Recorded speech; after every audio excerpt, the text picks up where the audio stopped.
Hola, ¿qué tal? ¿Cómo están? Bienvenidos al sexto capítulo ya de este programa La Constitución en Construcción. Saludamos con mucho cariño a quienes nos siguen a través de las plataformas digitales de País Lobo y a través de nuestras radios asociadas, Radio Sago en Osorno y Puerto Montt, Radio Despierta FM en Yanquihue y Puerto Varas y, por supuesto, la Radio Mía en Río Negro. Voy a saludar a mis queridos amigos panelistas que me acompañan el día de hoy. ¿Cómo está Rocío Gambra?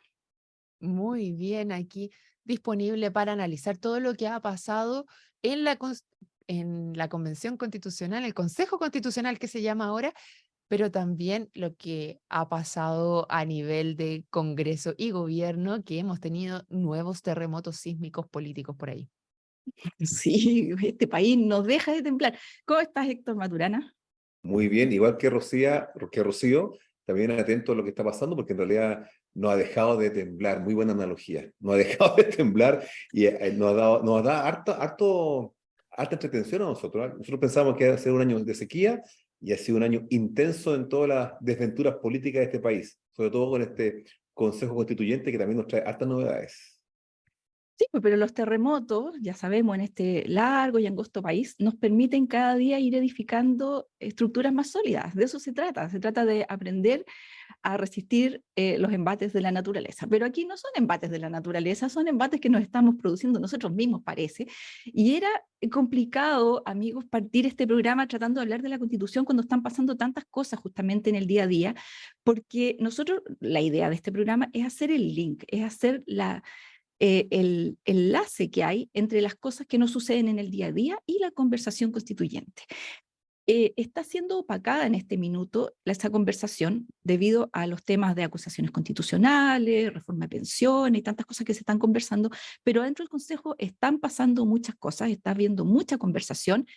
Ha sido una semana intensa también. En las 4 comisiones se recibieron muchísimas audiencias públicas. Yo tenía preparado aquí todos los temas que se hablaron, pero creo que mejor les digo que si les interesa profundizar en cada uno, vayan a procesoconstitucional.cl, porque ahí está toda la información, están las reuniones que hubo, están incluso los videos de las reuniones por si alguno quisiera mirar en detalle cómo se conversa, porque también el estilo de la conversación, creo yo, influye mucho en lo que va a pasar allá adentro. Les informamos que hasta el lunes 17 a las 23:59 se pueden ingresar enmiendas al anteproyecto. ¿Qué significa esto?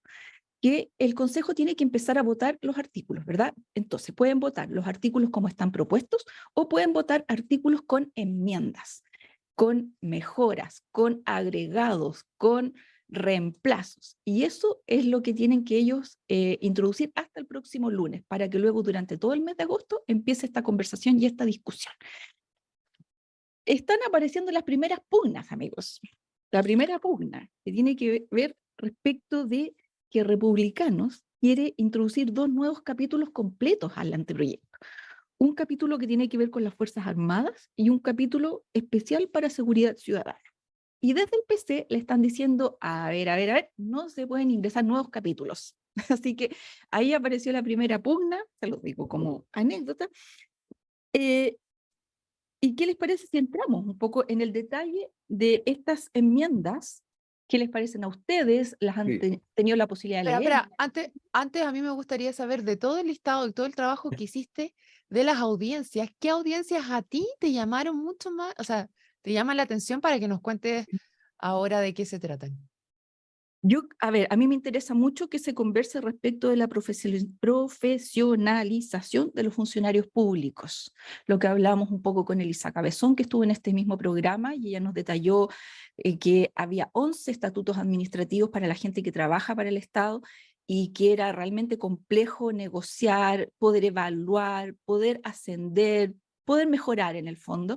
Entonces, ese capítulo yo lo tengo aquí anotado y lo voy a leer y lo voy a estudiar con mucho detalle porque me interesa mucho que se avance respecto de eso, que tiene que ver finalmente con algo que todo el mundo quiere, pero que nadie hace, como es la ansiada modernización del Estado. Que Em, quizás agarrémonos ahí, conversemos un poquito de eso, porque ese tema es extremadamente relevante, creo yo, también por los casos fundaciones que hemos estado Sí. viendo ahora y por cómo especialmente por esta conversación que se está dando de los cargos, eh, los cargos a los cuales estamos optando y cómo se definen estos millones de cantidad de dinero que se están entregando a las fundaciones y a nivel de los consejos regionales.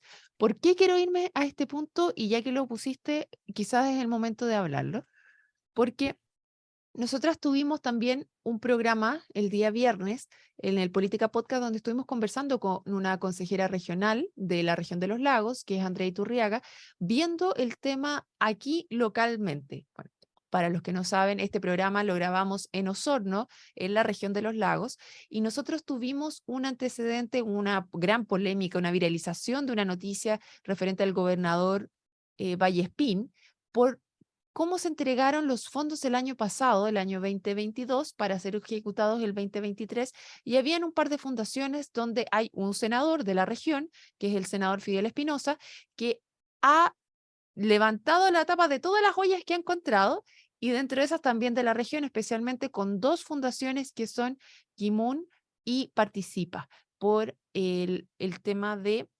limpieza de los títulos de propiedad. Entonces, ¿por qué quiero que nos vayamos y me quiero agarrar de este punto? Porque la razón por la cual se habían entregado 1.200 millones a cada una de estas dos fundaciones para hacer este saneamiento era porque si no se entregaban, la plata se perdía. A la región era castigada por una mala gestión de parte de sus cores. Esto se ha hecho hace mucho tiempo. Entonces, en esta profesionalización de la política, la CORE nos decía, por un lado, que las personas que estaban en el gobierno regional eran los encargados de revisar que aquellas fundaciones estuviesen en norma, que aquí es una de las cosas cuestionadas. Por lo tanto, cabe mucho destacar ahí cuál es la calidad de las personas que están integrando el CORE hoy en día, si es que se llegase a encontrar un problema en la forma en la cual se entregaron estos estos fondos. Y segundo, el tema de cómo nosotros estamos poniendo los incentivos para que la gestión de nuestras autoridades vaya acorde con lo que queremos en la región, porque de verdad que eh, me parece que estamos haciendo algo mal si vamos a castigar a toda la región porque la gestión de los cores es mala. Y ahí yo creo que vale un momento de replanteamiento y que creo que es interesante, y les voy a dar la palabra, pero que también les voy a comentar antes que estuve conversando esta semana como todas las semanas, con un consejero constitucional, en este caso Gloria Hood, que está justamente en esta comisión, donde están revisando tanto el distritaje como otras cosas referentes a los cargos de elección popular. Así que me parece súper atingente este punto que pusiste, Alicia. Mira, ya, respecto al tema en el contexto que planteó Alicia, respecto a modernizar el Estado y sus procesos y cómo se pueden llenar los cargos, y vinculado a lo que plantea Rocío, claro, yo entiendo lo que planteó Rocío respecto a lo que planteó la consejera, de que, claro, se acaba el periodo y para no perder los recursos se transfirieron a estas fundaciones.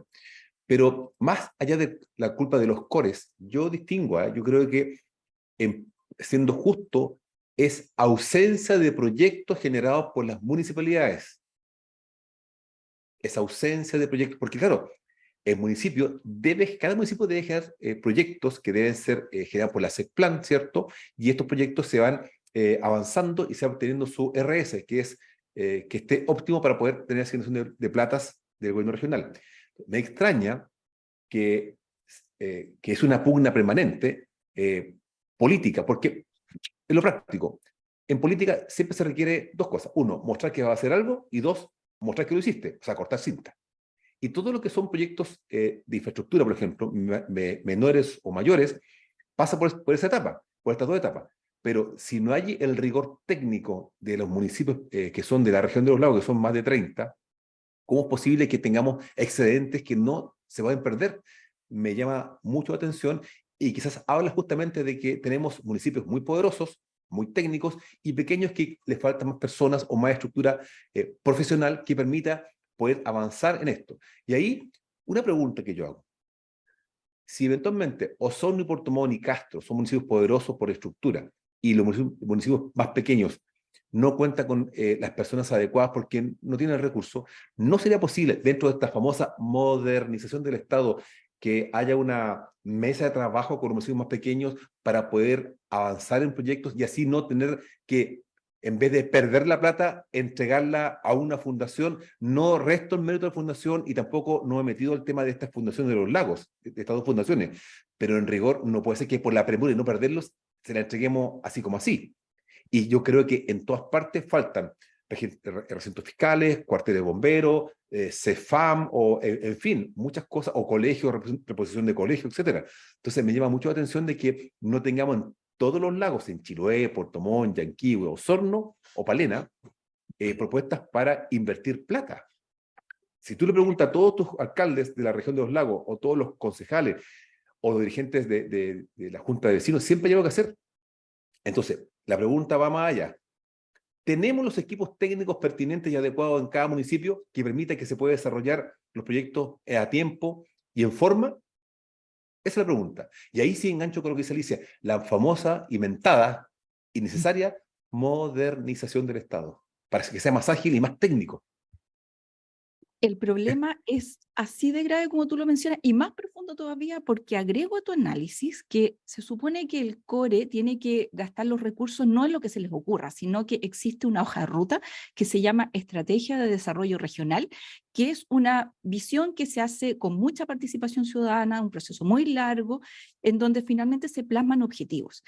La que actualmente nos está rigiendo es una visión que está al 2030. Y que tiene en su texto, en su desarrollo, 192 objetivos. O sea, los objetivos están escritos, y yo me pregunto, una vez que hicimos este libro, que es muy bonito, que está ahí puesto en la página web, ¿cómo se hace seguimiento de esos 192 objetivos? ¿Queda alguien a cargo de cumplirlos? ¿O nos quedamos con eso y después, como bien dices tú, Héctor, proyectos no hay? Porque si hubiese proyectos, yo me imagino que estaría una carpeta, así una ruma de carpetas en la oficina de los CORE, y ellos tendrían que decidir, chuta, ¿en qué nos gastamos la plata? Porque tenemos demasiados proyectos y poca plata. Siempre nos han dicho que los problemas de este país son que nos falta plata. Pero cuando llegamos a fin de año y tenemos que andar buscando en qué nos gastamos la plata, es porque no hay proyectos asociados. Y si no hay proyectos asociados, tengo todo el derecho a pensar que no hay responsables asociados de cumplir cada uno de esos puntos. Entonces, ¿de qué nos sirve, digo yo, hacernos este mapa tan lindo, lleno de objetivos, si finalmente algo pasa en la cadena en que no se traduce en obras? Porque finalmente las obras son las que necesitamos, ¿cierto? Que queden, que estén ahí, gastarnos la plata. Entonces yo creo que esta discusión es muy pertinente para saber si el problema está en las capacidades técnicas, como dices tú, o si está en que no existe nadie a cargo. Porque los ciclos políticos son muy cortos, cada 4 años tenemos que volver a elegir autoridades. Entonces, si tenemos una visión al 2030, estamos hablando de 7 años más, bueno, quizás es problema de otro y tendrá que ver. A mí me gustaría partir, bueno, ¿qué pasó con la visión anterior de Estrategia de Desarrollo Regional? ¿Se cumplieron los objetivos o no? ¿Por qué no se cumplieron antes de partir con una nueva? No sé qué les parece. Sí, pero también hay, perdóname, hay que decir dos cosas. La estrategia regional de desarrollo, no solo los lagos, en todas las regiones de Chile, se tiene que hacer. Y segundo, en cada municipio está el PLADECO, Plan de Desarrollo Comunal, que también debería estar en línea con la estrategia regional de desarrollo de la región. Entonces, hay varios elementos que se deberían alinear y medir. Porque si pensamos en constitución y pensamos en construir el país, ¿cierto? En este nuevo modelo, dentro de la modernización del Estado que tú bien planteas, creo que hay un tremendo quiebre entre lo que la municipalidad y la presión política, porque hay tipos políticos, el tipo político, ¿cierto? Vienen las municipales, vienen las de diputaciones, entonces esa presión política hace que justamente esa ansia de cortar cinta o de anuncios cortos haga que se confundan los objetivos. Y segundo, nadie, como tú dijiste muy bien, nadie se hace cargo de un proyecto a 15 años, 10 años. ¿A quién le interesa que yo planifique el Estado de Chile o planifique mi país o mi región o mi comuna para el subsiguiente alcalde o subsiguiente gobernador regional o subsiguiente diputado? No, no tiene sentido. Por eso es que ese contexto político, esa naturaleza política está haciendo que justamente se desvíen los objetivos y caigamos en lo que acaba de decir Rocío, que planteó la consejera Iturriaga, respecto a que a fin de cuentas, en la premura y no perder los recursos, se destinan a estas fundaciones que lamentablemente no conozco, y reitero, no conozco si son pertinentes, si están en forma o están en forma, pero sí sé que, y estoy seguro, que habían proyectos en los lagos, al menos en esta región, que no se pudieron ejecutar porque no estaban listos en forma y en fondo. Pero eso Es era. que ahí se me ocurre, pensando en voz alta solamente de lo que tú estás diciendo, no debiéramos cambiar el foco en realidad de decir se gastaron o no se gastaron los fondos que tenían asociados a decir qué porcentaje de avance tienen respecto a la estrategia de desarrollo regional y en base a eso ir entregando los fondos, porque si fuese así, efectivamente podríamos ir teniendo objetivos y metas alcanzables de acuerdo a las prioridades regionales. A mí me suena un poco más lógico. Ahora, no sé si eso será centralismo o de quién depende este tema y es parte de la conversación que tendrían que tener entonces, por ejemplo, con la figura del gobernador regional, porque finalmente ahora entiendo que tiene muy poco poder político real de asociación, o sea, de entrega de recursos y todo. Entonces, quizás debiéramos cambiarnos y irnos más por este otro lado, que sean políticas a largo plazo y de desarrollo en porcentaje. No sé. Le sumo otro ingrediente. Nosotros contémosle a los auditores que participamos esta semana, el martes, de una reunión convocada por la CPC en Puerto Montt que se llamaba Gremios por Chile. La idea era trabajar todos los gremios productivos de la región, comercio, qué sé yo, construcción, la El agrícola, agro. pero que me faltan los salmoneros, un montón, en torno a una agenda común con objetivos comunes para poder ordenar la conversación porque tenemos problemas comunes y el problema principal es que no se ha retomado el crecimiento. Y sabemos que sin crecimiento poco vamos a poder soñar con el futuro, porque en el fondo nos vamos a quedar un poco con lo mismo que hay, vamos a empezar con esta pelea de repartirnos los pocos fondos que hay entre nosotros, ¿no es cierto? Y no es la idea. Bueno, y ahí se generaron mesas de conversación intergremial, en donde todos exponíamos un poco cómo lo veíamos desde nuestro propio rubro, y se trataba de llegar a algunos acuerdos. Hubo expositores también que planteaban temas generales hacia la audiencia, y una de las expositoras fue Pamela Bertín. Pamela Bertín, yo la tuve en la mesa, así que tuvimos la posibilidad de conversar, y lo que les voy a contar se lo dije a ella también, así que no estoy, y ella lo contó a la audiencia, así que no estoy cometiendo ninguna infidencia, en donde ella dijo, miren, yo he estado al otro lado del escritorio, yo he estado en el aparato público, y les puedo decir que si las autoridades no ven una posibilidad de escándalo, no ven una barricada, no ven una protesta, no ven una marcha, las autoridades no se mueven. Y yo le dije, Pamela, me has dejado más preocupada que lo que venía, porque resulta que si esa va a ser la manera en que las autoridades van a enfrentar su misión, estamos mal. Entonces eso explica mucho de lo que está pasando, porque al final tiene que venir estallido, tiene que venir cosas muy violentas para que las autoridades reaccionen. Entonces yo ahí que dije, ¿sabes que la conversación tiene que irse varios niveles más para atrás? ¿En qué minuto se nos olvidó que teníamos responsabilidad respecto de los roles que tenemos que enfrentar en la vida? Dije yo. Y ahí, no sé qué les pasó a ustedes, si es que lo vieron de la misma manera que yo, también participaron, pero yo quedé como, no sé, mucho más preocupada que lo que ingresé a esa reunión. Por lo mismo que dijo Pamela, que al parecer era bastante transversal a las autoridades. Yo tengo dos visiones, blanco y negro. Blanco, y me encantó mucho una cosa que es relevante.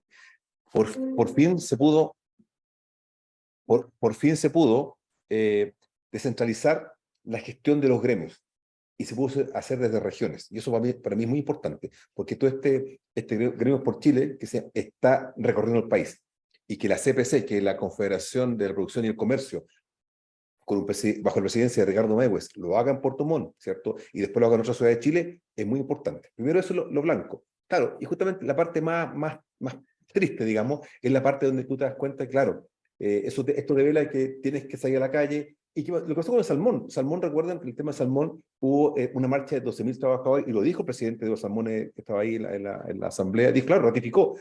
Ahí se dieron cuenta los políticos de que hay 12.000 votos dando vuelta. Y hubo marchas con algunos personeros de la izquierda con los trabajadores de salmón, viendo la amenaza, ¿cierto?, que había hace un par de meses atrás respecto al cambio legislativo.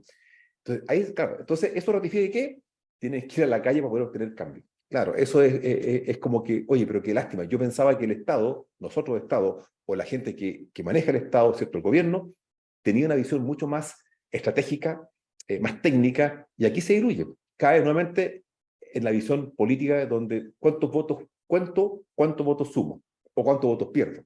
Y esa es la ecuación que lamentablemente a uno lo dice, Qué lástima. Pues esa es la parte más triste, que como tú dices muy bien, tú dijiste, Pamela, pero por otro lado, qué importante es que los gremios, CPC, por ejemplo, venga a regiones y haga desde regiones también lo que es su papel, que es articular, entender y conocer cada territorio. Porque todo esto va contribuyendo aquí a la famosa inventada, nuevamente, descentralización, que es importante. Y yo creo que también que es un elemento que se trató de hacer con la famosa nueva visión de figura de gobernador regional, pero se puede diluir. Y espero que no se diluya.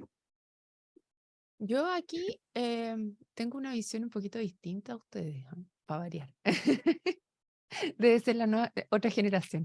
No, lo que pasa es que, bueno, lo que tú dices, Alicia, no me sorprende en nada, absolutamente nada de que las autoridades ven la posibilidad de escándalo, pero yo lo voy a ver desde otras perspectivas, y es como hay tantas cosas que están pasando que las autoridades lo único que se dedican es a apagar incendios. Entonces, donde ya se te desató el incendio, tú vas a ir a tratar de taparlo y apagarlo y bajarlo. Y eso es parte de que a todos nos gustaría poder tener un tiempo de respirar, ver, analizar, planificar y avanzar. Hay un tema de que sí conversamos que es nuevamente asociado a la Constitución, ¿sí? Porque ¿cuánto tiempo están las autoridades y cuál es el camino que recorren las autoridades para llegar al lugar donde están? Porque, por ejemplo, conversé con Cristian Vargas, también core de la región, en el cual él me decía, de lo que yo he visto en este año, que él es del PDG, o sea, es un partido sumamente nuevo, personas que no estaban relacionadas a la política y vienen desde otro mundo.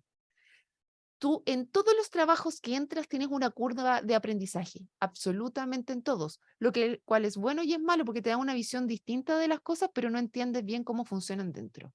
Entonces ahí es donde tú el primer año vamos a tener, si estamos cambiando cada 4, vamos a tener siempre el primer año en todas nuestras autoridades nuevas un recambio y una curva de aprendizaje donde no se están tomando las cosas, donde no todos se entienden por la forma en la cual estamos eligiendo las autoridades. Esto que tú estás diciendo, ¿cuántos cores sabían de la estrategia de desarrollo regional? Probablemente ninguno, porque lo que les interesaba era llegar al cargo. Entonces, cuando estamos teniendo una forma de elección de autoridades donde el fin es el cargo y no un medio para hacer ciertas modificaciones, impulsar ciertas cosas, entender la sociedad de cierta manera, entonces tenemos ahí un problema grave que vamos a estar siempre entrampándonos en lo mismo y podemos quedarnos 500 veces discutiendo de quién era la culpa y cuál es el rol, pero resulta que las personas que están tomando esos cargos no tienen las competencias ni la claridad de qué es lo que tienen que hacer, ni cómo hacerlo tampoco. Entonces, ahí tenemos un problema grande. Pero definamos si es que, a ver, ya, ok, te la compro. En todas las pegas hay curvas de aprendizaje, pero si tú me metes a mí a un quirófano a operar un corazón abierto y me dices, anda, ve y aprende, capaz que voy a matar a 500 personas antes de aprender. Entonces, Totalmente de acuerdo. tampoco se trata de meterse a un cargo por el cual uno no tiene absolutamente ningún conocimiento. Entonces, ¿no sería mejor, ya que estamos conversando respecto a modificaciones constitucionales, establecer algún tipo de mecanismo, vía ley, vía constitución, no tengo idea, en donde toda la gente que quiera postular a cierto cargo haya hecho un poco de formación respecto del cargo? Yo no digo que tengan que ser profesionales con máster ni magíster, no, no digo eso, pero sí respecto del cargo que vas a ejercer. O sea, si tú quieres postular a concejal, aquí está el manual, así como yo ahora tengo que ir a renovar la licencia de conducir, ¿cierto? Entonces digo que ya, aquí está la ley de tránsito, tiene que aprendérsela porque va a pasar un test, porque si no usted no puede manejar. Ok, y si yo quiero ser alcalde, lo mismo, y si yo quiero ser core, lo mismo, y si quiero ser gobernador, lo mismo, y si quiero ser, bueno, en fin, ni hablar diputados, senadores. Están decidiendo el destino de muchísimas personas. Entonces, ¿cómo es posible que nosotros digamos, no importa, mira, tiene requisitos, eran 18 años y tiene cuarto medio, vaya a hacer su curva de aprendizaje adentro? Pero es que Yo puedes estoy de dejar acuerdo la contigo. crema, po. ¿Estamos de acuerdo, no es cierto? ¿Estamos de acuerdo, Yo Héctor? estoy de acuerdo contigo. Sí, estoy de acuerdo, pero hay una cosa que me choca. Oído. Ok, si yo soy electo concejal, ¿cierto? Y voy a estos cursos, perfecto, fantástico. Pero ¿qué pasa si yo no voy, o sea, decido no ir? ¿Pierdo mi cupo? Yo creo que no. Es que yo Yo creo que es decidí no ir. previo, no posterior. Previo, exactamente. Para Ah, poder postular, para así ir a la como elección. exigen la Ah, paridad para poder postular, que es una nueva regla, que queremos corregir un problema de la sociedad.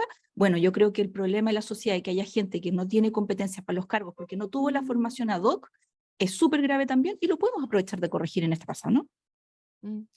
Bueno, vamos a tener que seguir conversando el tema, Alice. Se nos acabó el tiempo Sí, de vamos a una este bloque. pequeñísima pausa comercial y ya estamos de vuelta.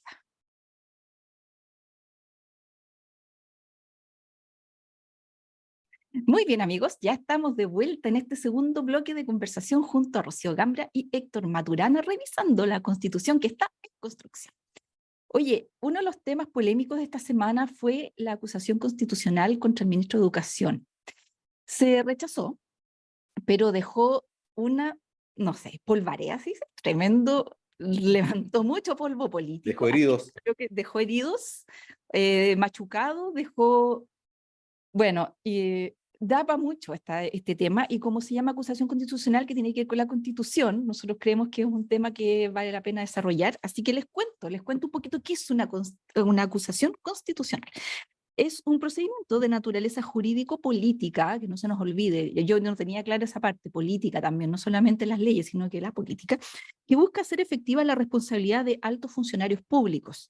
Se le puede aplicar desde el presidente de la República a ministros de Estado, magistrados de los tribunales superiores, al Contralor General, a los generales y almirantes, a los delegados presidenciales y a los delegados provinciales. Yo eso no lo sabía.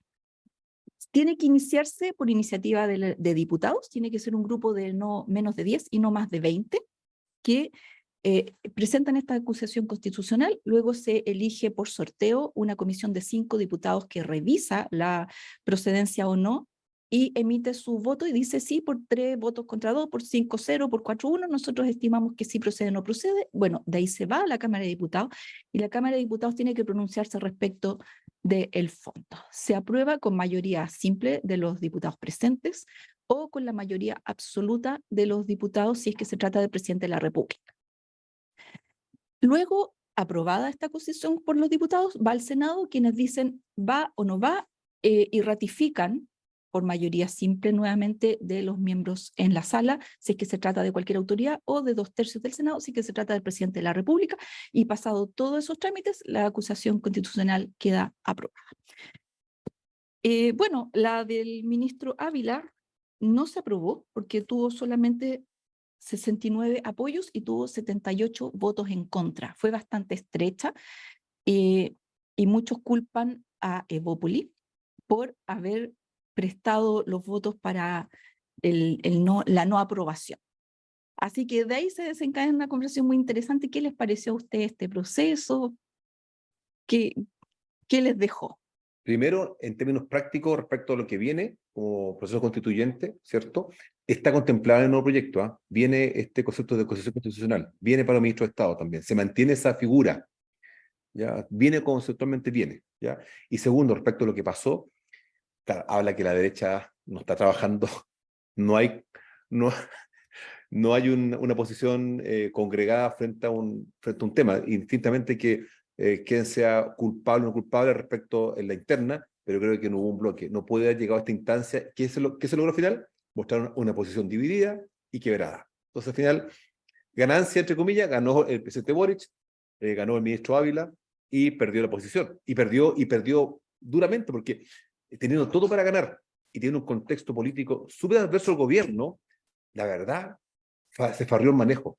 Porque había quizás un par de semanas antes, sabes que no hay piso, no es prudente bajo estas razones, pero no, siguieron hacia adelante y se notó una grieta que si no son hábiles los dirigentes de derecha, de oposición, puede ser que esa grieta, estamos a un año y algo de las elecciones de las municipales, sea algo que puede generar más allá de un dolor de cabeza, mucho más allá. Eso es lo que yo pienso al respecto. Mm. Yo creo que es un tema de bailar al son de unos pocos nada más. Yo no lo veo como un tema de derecha en general. Yo creo que trataron de hacer un oportunismo político a raíz de una acusación constitucional que estaba impulsada por un partido muy pequeñito, que era la, mm, un partido cristiano. No me acuerdo bien cómo se llama, Lisa, no sé si me ayudas, con las personas que lo estaban llevando Sara Concha y Francesca Muñoz, entiendo, que eran las diputadas iniciales, pero, y aquí se suma posteriormente Diego Charper, de acuerdo a lo que pasó en su minuto, creo que fue como una cuestión muy emocional. Yo creo que esta acusación constitucional era demasiado emocional y no era de extrañar el resultado que se dio. ¿Ah? Yo no, la verdad, si revisamos la prensa, ya el 19 de junio, una de las figuras principales de Evópoli no estaba de acuerdo con ella, porque si revisamos los dichos de Ignacio Briones, el 19 de junio, él dice: yo siempre he dicho que las acusaciones constitucionales siempre hay que ser muy responsables, porque acá se puede generar un efecto de bola de nieve. Las acusaciones tienen que ser la última ratio para cuestiones que dicen relación con abandono de deberes e ilegalidad. Creo que el uso como arma política es lamentable para un país. Así no se construyen diálogos, uno puede tener críticas respecto de la gestión de un ministro, pero hay que ser súper cuidadoso con las acusaciones constitucionales. Si vemos esta declaración, querido Héctor, en verdad no tenía por dónde Evópoli salir a apoyarla. Más con todo el circo que se gestó días antes, tanto con em, la intervención que tuvo, ay, siempre se me olvida, Aedo, Marcela Aedo, no, Marcela Aranda. Aranda y los dichos de la diputada Cordero, en la cual trata de pervertido al presidente, le estaban dando todo el favor al ministro Al ministro. cuando decían que este tema era una persecución por su sexualidad. Entonces, aquí yo creo que hay que separar bien las aguas y yo creo que Evópoli fue sumamente responsable en la Sí, forma en pero la que actuó. ¿sabes dónde yo discrepo? Es que si yo sé, si yo tengo un argumento con un piso, un buen argumento, yo me reúno, agarro el teléfono, coordino con los otros partidos políticos de mi sector de Ujú. oposición para explicarles, viejo, yo creo que es esto, y por esto, y por esto, y por esto otro. Conversemos el tema, porque ¿qué pasó? Porque finalmente, yo entiendo tu punto y lo respeto y entiendo que Bob tuvo una posición, pero por favor, convérsenlo antes, porque lo que leen las personas, leen aquí, es una victoria política del gobierno y es una derrota política de la oposición. Y eso es lo Pero complicado. eso díselo, pero no se lo digas a Evópoli, pues dígaselo a RN, que cuando tú ves el Sí, libro pero acusatorio, pero Héctor, cuando yo me tienes acuerdo que... que hicimos un Política Podcast especialmente, creo que lo hicimos los dos, revisando los 7 puntos de la acusación, nosotros mismos dijimos, esto no tiene ni pies ni cabeza, porque 6 de los 7 tenían que ver con temas religiosos, no tenían que ver con temas relacionados estoy con contigo, irregularidad en la pero Constitución. estoy contigo, Entonces, pero si somos dos, estamos los dos, somos partners, ¿cierto? Y si ves que tu ujú. partner se está yendo al barranco, ¿cuál es tu trabajo? Partner, venga para acá, conversemos. ¿Sabes qué? Quedan 2 semanas, quedan 10 días, quedan 7 días, quedan 5. Y tengo que ser capaz de moverlo. Y si no fui capaz de moverlo, me preocupa también. Es decir, que no fui capaz de persuadir a mi partner. Y eso es Es complejo porque que, estamos... querido Y Héctor, eso me yo te complica. insisto, este es un tema, por lo menos para mí, esta acusación constitucional, y cuando tú ves que hay 4 del gobierno en 10 meses de gestión, 4 acusaciones constitucionales, donde las 4 se han caído, algo tiene que decir que estamos tomando la acusación constitucional totalmente a la ligera. O sea, si ya en el gobierno pasado, cuando el Frente Amplio a cada rato iba una y otra vez acusación constitucional, que llegamos a 12, donde el ex ministro de Educación fue cuestionado y llevado a la acusación constitucional porque quería reabrir los colegios, estás viendo que la herramienta está siendo muy mal utilizada. Entonces, es un tema que las acusaciones constitucionales se están usando de la guata. Te están usando. Entonces, ¿tú qué haces? ¿Te vas a sentar y le vas a ir a decir, siga nomás, compañero, aquí ya tenemos que darle con todo porque el gobierno se caiga? ¿O tú vas a ir con un tema institucional y decir, tenemos que resguardar y hacernos cargo de esta forma de hacer gobierno, donde siempre, desde el gobierno anterior, cuando a ti te tocó, tú dijiste las acusaciones constitucionales no son la herramienta que se necesitan para fiscalizar gestión? Y aquí es donde en esa conversación previa que estaban teniendo efectivamente RN y Evópoli, con la UDI también, estaban viendo ir a una comisión investigadora y vienen estas 2 diputadas y salieron corriendo con los tarros y metieron la constitución constitucional. ¿De quién es el problema ahí? Yo ¿Sabes? creo, Dale, Alicia, dale. No, no, es que yo pensé cuando veía todo esto, yo dije, oye, yo no me pongo a hacer un queque si antes no tengo los ingredientes, o sea, tú tienes que tener los huevos, la mantequilla, la harina, ¿no es cierto? Y de ahí te ponías a hacer el queque. Entonces yo dije, cuando uno presenta una acusación constitucional, válida, no válida, medio chamullenta, lo que sea, pero por lo menos la presento habiendo contado los votos, dije yo, o sea, lo mínimo. Pero ¿saben qué? Me llevó la sorpresa que me puse a revisar las acusaciones constitucionales y en este ciclo político, con esta nueva constitución, o sea, del 80 para acá, la primera se presentó en 1991, pero de ahí hacia acá se han presentado en total 35 acusaciones constitucionales, de las cuales solamente 3 han prosperado. Solo 3 de 35.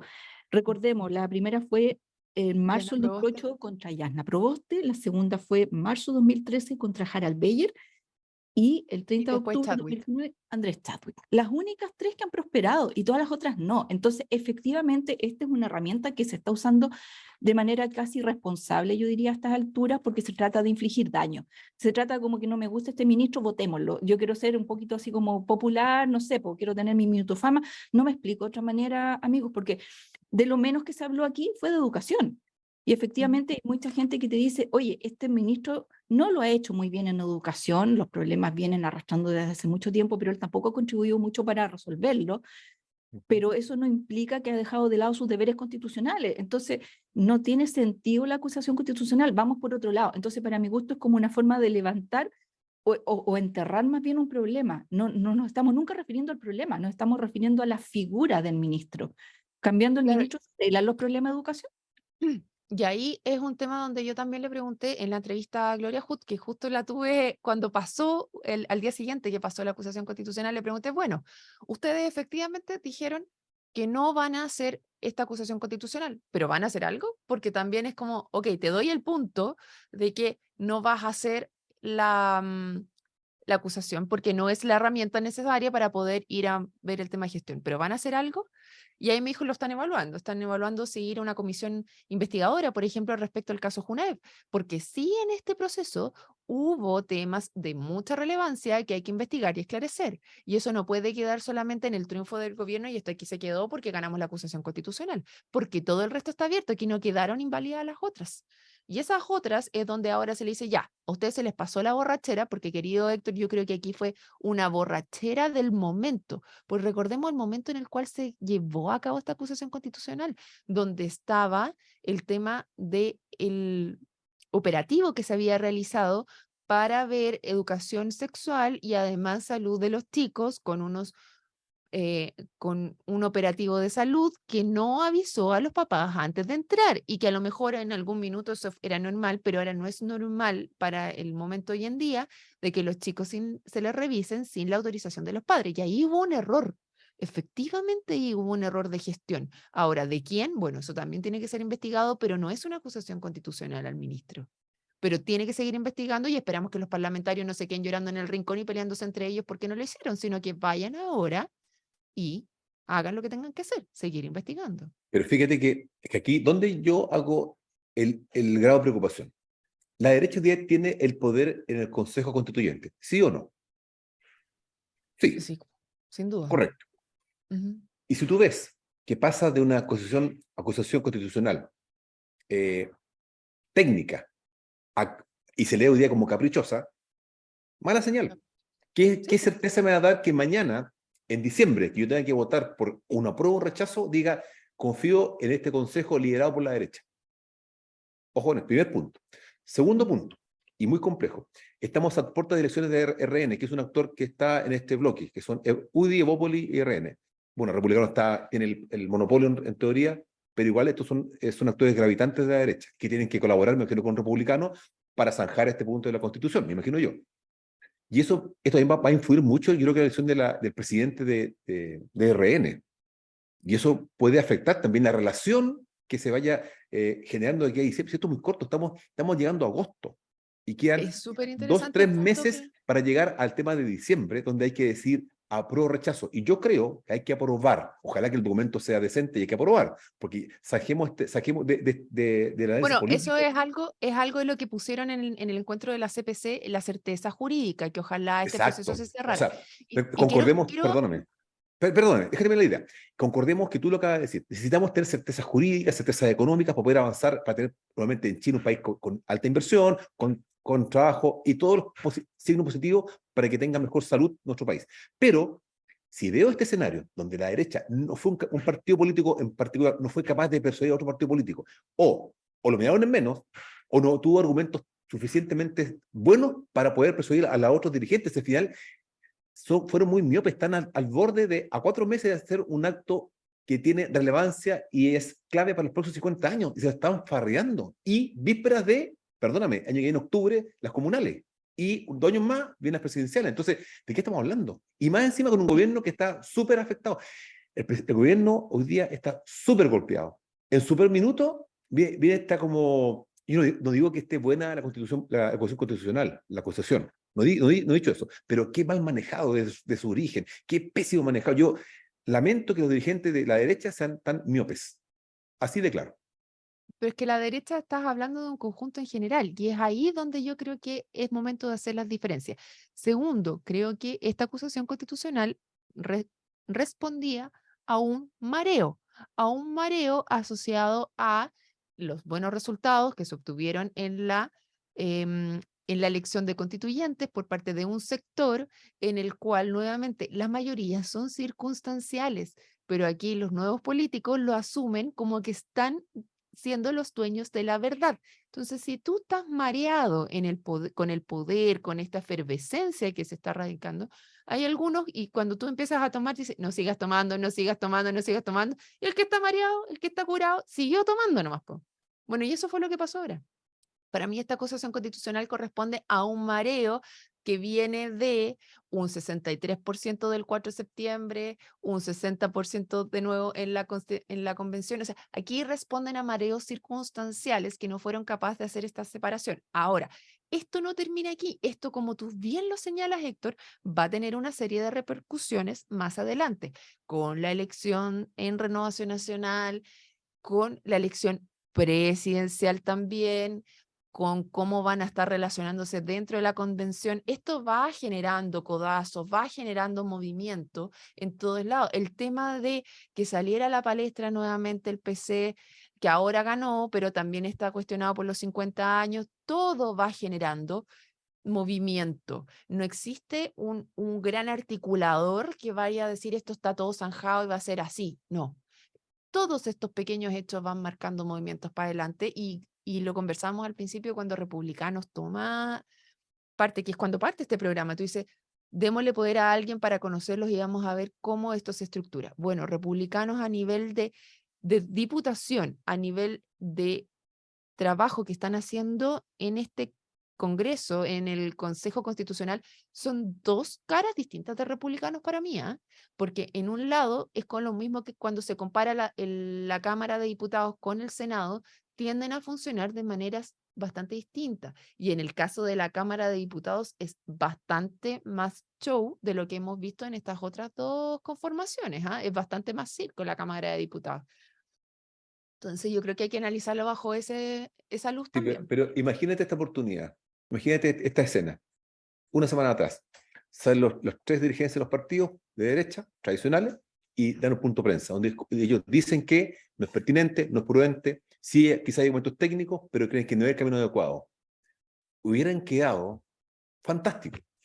Ya, pero si es que el que está más mareado, el que tiene más poder está mareado, no pescáis a Sí, los más pero chicos, se las ¿no? farrearon, una señal, porque independientemente que sea buena o mala la condición constitucional contra el ministro, este ministro, claro, era una oportunidad histórica, de hecho, oye, nosotros somos un punto de ¿Y altura, después qué? un punto democrático, un punto de visión a largo plazo, y se la farrieron. ¿Para Eso haberla es lo que yo detenido quiero decir. antes, dices tú, Héctor, o para Antes, haber aprobado hace antes? una Ah, semana ya, bueno. atrás. No, sí, cualquier camino, hay 2 opciones, se aprobaba o se rechazaba. Pero si antes que se discutiera, ha hecho el punto político antes. Yo sé que está hablando después de la guerra, todos en general, es verdad, pero fíjate la altura que era mostrado, fíjate cómo la derecha se organizó y dijo, esto nunca más.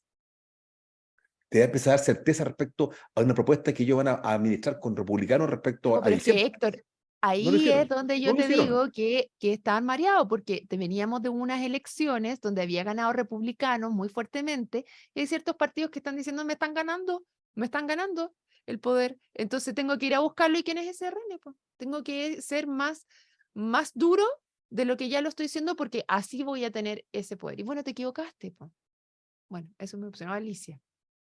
Es que, a ver, es una conversación muy interesante respecto de las mayorías, porque aquí hemos hablado que un presidente, si no tiene un Congreso que lo acompañe, siempre le va a estar, a ver, no digo que lo va a hacer, pero va a tener la tentación de estarle torpedeando los proyectos para que no le resulte nada. Entonces, en el próximo ciclo gano yo y ahora y vamos con el péndulo, ¿cierto? De allá para acá. Entonces, para no tener eso, en el anteproyecto de la Constitución se introdujo el artículo 94, en el inciso 2. Dice que la elección de presidente, porque en este minuto la elección de presidente es concurrente con la elección de diputado, ¿no es cierto? Se hace el mismo día. Entonces, lo que ellos proponen en el anteproyecto es que la elección de diputados sea concurrente con la segunda vuelta de presidente. Entonces, así tú sabes ya más o menos quiénes son los dos candidatos a disputarse la presidencia, A o B, porque en este minuto en la primera vuelta podemos tener 7 y muchas veces no se sabe quiénes van a pasar a segunda vuelta y se pueden dar sorpresas como que haya pasado el presidente Boric, por ejemplo, que tampoco estaba muy claro que iba a ser así. Entonces, ¿qué congreso le eliges tú al presidente de turno?